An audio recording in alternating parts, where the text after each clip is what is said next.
Salam sejahtera, salam persekutuan dalam kasih Tuhan Yesus Kristus. Puji Tuhan, Shalom, Bapak Ibu, Saudara-saudara yang kami kasihi di dalam Tuhan dimanapun saudara berada. Oleh kemurahan Tuhan kita kembali dapat berjumpa melalui channel NCM ini. Saya Pendeta Walman Tobing dari Pekanbaru Riau. Dalam kesempatan ini saya kembali akan menyampaikan kebenaran firman Tuhan. Dan kali ini tema yang kami sampaikan adalah melihat kemuliaan Allah dan menerima kasih karunia dan kebenaran yang penuh. Yohanes pasal 1 ayat 14 mengatakan, firman itu telah menjadi manusia dan diam di antara kita, dan kita telah melihat kemuliaannya, yaitu kemuliaan yang diberikan kepadanya sebagai anak tunggal Bapa, penuh kasih karunia dan kebenaran.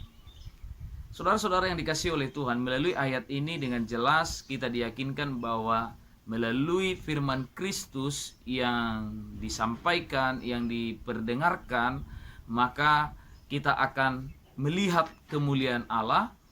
Dan saya yakin kalau orang melihat kemuliaan Tuhan, maka dia akan bisa membandingkan kemuliaan Tuhan dengan kemuliaan yang lain. Dan saya yakin kemuliaan Tuhan itu melebihi segala sesuatu, sehingga kemuliaan yang lain ini akan seperti tidak ada artinya, sehingga kita tidak akan lagi tertarik, terpesona dengan kemuliaan-kemuliaan dunia, karena melalui firman Kristus kita melihat kemuliaan Allah yang jauh lebih hebat, jauh lebih indah daripada segala kemuliaan yang ada dalam dunia ini. Kita tahu Alkitab dengan jelas mengatakan dalam 1 Petrus bahwa semua kemuliaan dunia hanya seperti bunga rumput. Ayat firman Tuhan di situ mengatakan semua yang hidup seperti rumput dan segala kemuliaannya seperti bunga rumput.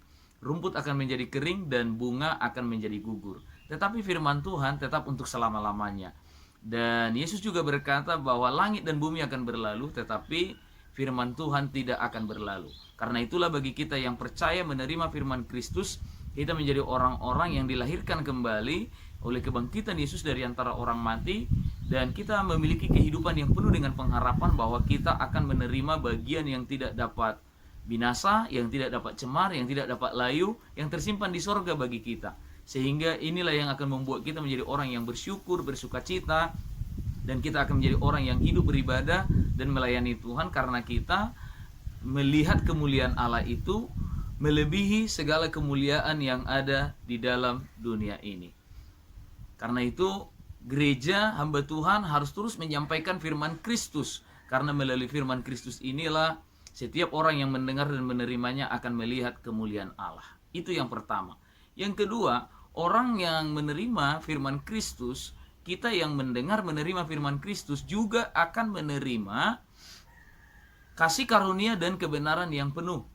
Kembali kepada Injil Yohanes pasal 1 ayat 14 tadi mengatakan bahwa firman itu telah menjadi manusia dan diam di antara kita, dan kita telah melihat kemuliaannya, yaitu kemuliaan yang diberikan kepadanya sebagai anak tunggal Bapa, penuh kasih karunia dan kebenaran.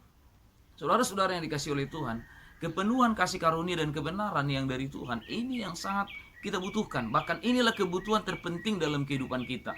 Karena disitulah Tuhan akan menyelesaikan semua persoalan kita. Dengan kata lain, melalui kepenuhan kasih karunia, semua persoalan, masalah yang kita hadapi di dalam dunia ini dapat diselesaikan, dapat diatasi, kita menemukan jalan keluar di sana. Karena itu saya mau mengajak kita untuk betul-betul memahami, mengerti bahwa memang kebutuhan kita adalah kepenuhan kasih karunia dan kebenaran. Kita tahu sejarah bagaimana manusia diciptakan oleh Tuhan dan kemudian jatuh ke dalam dosa, dan kemudian makin hari makin jahat di hadapan Tuhan. Bahkan Kejadian pasal 6 ayatnya yang kelima mengatakan, ketika dilihat Tuhan kejahatan manusia itu besar di bumi, dan segala kecenderungan hatinya adalah berbuahkan kejahatan semata-mata, maka menyesallah Tuhan bahwa ia telah menjadikan manusia di bumi, dan hal itu memilukan hatinya. Ayat 7 mengatakan, berfirmanlah Allah, aku akan menghapus semua manusia yang telah kuciptakan itu, baik manusia maupun hewan, sebab aku menyesal menjadikan mereka. Nah, di Kejadian pasal 6 ayat 8, untuk pertama kali kita diperkenalkan bahwa Tuhan itu adalah Tuhan yang memiliki kasih karunia. Dan di situ dikatakan, tetapi Nuh mendapat kasih karunia di mata Tuhan. Nah, kita lihat melalui cerita ini, melalui sejarah ini. Seandainya Tuhan tidak memiliki kasih karunia, maka tamatlah riwayat kita. Tidak akan ada lagi kita saat ini. Karena kejahatan yang sudah dilakukan oleh manusia di Kejadian pasal 6 itu sudah membuat Tuhan akan menghapuskan semua manusia yang telah diciptakan itu. Tetapi di situ kita lihat dari ayat 7 ke ayat 8 sepertinya ada perubahan. Di ayat 7 Tuhan sudah mengatakan aku akan menghapus semua, tapi di ayat 8 Tuhan berkata bahwa Nuh mendapat kasih karunia di mata Tuhan. Nah, kasih karunia inilah yang memberi kesempatan sehingga yang harusnya binasa, yang harusnya dihapus masih bisa diberi kesempatan untuk dipulihkan. Sehingga kita diyakinkan bahwa kalau kita menerima kasih karunia dan kebenaran, apapun masalah persoalan kita, di situ kita masih akan mendapatkan kesempatan untuk dipulihkan oleh Tuhan. Karena itu saudara yang dikasihi oleh Tuhan, saya mau mengajak kita untuk senantiasa mau memperhatikan, mau mendengar, mau menerima firman Kristus. Karena di dalamnya kita menerima kasih karunia dan kebenaran yang penuh dari Tuhan. Tanpa kasih karunia, kita semua akan binasa. Tanpa kasih karunia, kita semua akan dimurkai oleh Tuhan. Kita semua akan binasa. Kitab Efesus pasal 2 ayat 1 mengatakan, kamu dahulu sudah mati karena dosa dan pelanggaran-pelanggaranmu. Kamu hidup di dalamnya karena kamu mengikuti penguasa kerajaan angkasa, yaitu roh yang sekarang sedang bekerja di antara orang durhaka. Paulus mengatakan, sebenarnya kami juga dulu terhitung di antara mereka. Pada dasarnya kami adalah orang-orang yang harus dimurkai, sama seperti mereka yang lain. Tetapi Allah yang kaya dengan rahmatnya, karena kasihnya yang besar, Ia telah menghidupkan kita kembali oleh Yesus Kristus dari antara orang mati. Oleh kasih karunia, saya dan saudara diselamatkan. Jadi kasih karunia Tuhan ini sangat kita perlukan supaya kita diberi kesempatan, kita diampuni, kita ditebus, kita dihidupkan kembali. Dan oleh kasih karunialah saya dan saudara menjadi orang yang diselamatkan. Tanpa kasih karunia tidak ada manusia yang akan selamat. Tanpa kasih karunia tidak ada manusia yang bisa dibenarkan di hadapan Allah. Dan kita mengenal kasih karunia itu adalah melalui pengorbanan Yesus di kayu salib. Darah Yesus yang dicurahkan itulah yang akan mengampuni segala dosa, kesalahan, pelanggaran kita.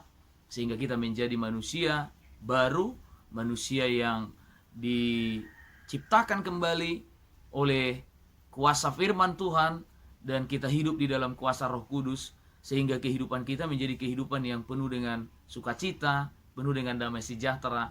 Dan kita yakin bahwa kalau kita hidup di dalam kasih karunia-Nya, maka di sanalah kita menemukan semua penyelesaian masalah di dalam kehidupan kita.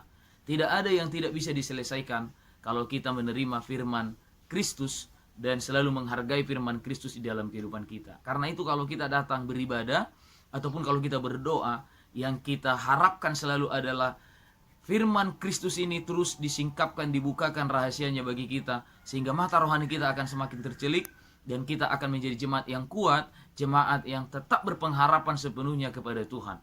Karena itu kalau kita beribadah kepada Tuhan, utamakan untuk duduk mendengarkan kebenaran firman Tuhan. Karena melalui kitab Ulangan pasal 33 ayat 3 mengatakan bahwa sebagai umat yang kudus, sebagai orang-orang yang ditebus oleh Tuhan, kita ada di tangan Tuhan. Dan kita harus duduk di kaki Tuhan, menangkap sesuatu dari firman Tuhan. Yesus mengatakan kepada Marta, ketika Marta berkata supaya Maria membantu dia ketika Yesus diundang ada di dalam rumah mereka. Apa kata Yesus? Yesus berkata begini kepada Marta, Marta, Marta, engkau menyibukkan diri dengan banyak hal. Hanya satu saja yang perlu. Maria ini telah memilih tempat yang terbaik. Dia duduk mendengarkan firman Tuhan. Itulah yang sangat perlu dan itulah tempat yang terbaik. Hari-hari ini saya sebagai hamba Tuhan mau mengingatkan kita, apapun kesibukan kita, apapun aktivitas kita, jangan sampai kita mengabaikan untuk kita duduk di kaki Tuhan mendengar, menerima firman Kristus. Karena melalui firman Kristus iman kita timbul, iman kita akan terus bertumbuh. Dan kalau kita punya iman, segala sesuatu yang kita harapkan, segala sesuatu yang kita mau Tuhan nyatakan dalam kehidupan kita, itu hanya bisa kita dapat kalau kita memiliki iman yang sehat, iman yang kuat. Saudara yang dikasihi oleh Tuhan, mari melalui kesempatan ini saya mengajak kita untuk lebih sungguh-sungguh lagi menghargai, menerima kebenaran firman Kristus yang sanggup untuk menolong kita, menyelamatkan kita, bahkan menyempurnakan kita. Bahkan saya yakin hanya melalui firman Kristus kita akan memperoleh kehidupan yang kekal. Terpujilah Tuhan yang sudah memberikan firman ini kepada kita. Di dalam kesempatan yang akan datang kita akan berjumpa lagi. Tuhan Yesus memberkati kita. Shalom.